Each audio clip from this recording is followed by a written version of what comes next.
All new tonight, the U.S. has agreed to send M1 Abrams tanks to Ukraine. It's a policy reversal from the Biden administration and a win for Ukraine, which had been pleading for the tanks in order to aid the defense of their country.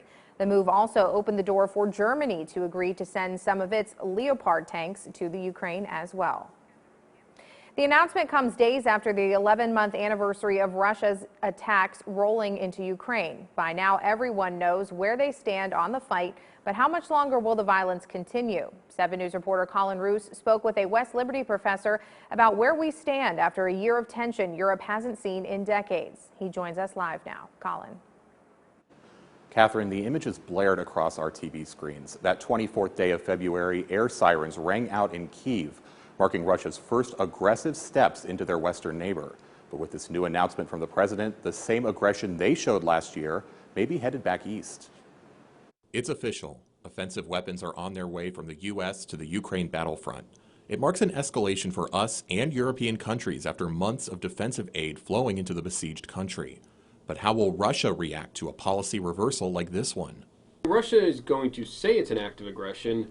They say any support of Ukraine is essentially, hey, why are you supporting Ukraine? We're trying to liberate Ukraine, which, of course, simply isn't true. They're invading another country. And despite the predictions, the invasion hasn't gone as planned, with land control having changed little in months. The support from the West is as strong as ever, but battle lines are forming domestically. A small portion of the Republican-controlled Congress is skeptical of the tens of billions we've already sent to Ukraine. But overall, Dr. Fitzpatrick says support is still there, and he doesn't see public passion declining the way it did in Iraq or Afghanistan. This is different in terms of that, we haven't committed troops. You don't see, other countries committing troops. As the face of resistance to the conflict, Ukraine's President Volodymyr Zelensky has also maintained his global popularity. He was welcomed into the U.S. for a congressional speech last month. And in just the last few days, he addressed a common criticism of his government by firing officials suspected of corruption.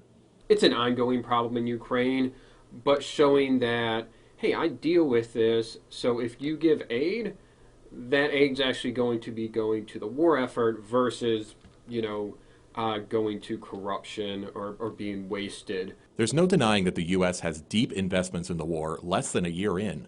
Yet Dr. Fitzpatrick says that's sometimes the price for stopping bad actors in their tracks. Versus, containing Russia and Russian aggression so they don't continue to invade their neighbors.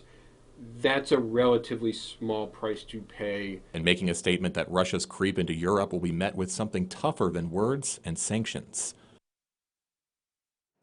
President Biden did not specifically mention the cost of these tanks or how much more aid is on the way in his speech today, but he did mention that he told Zelensky that the U.S. is with Ukraine for as long as it takes.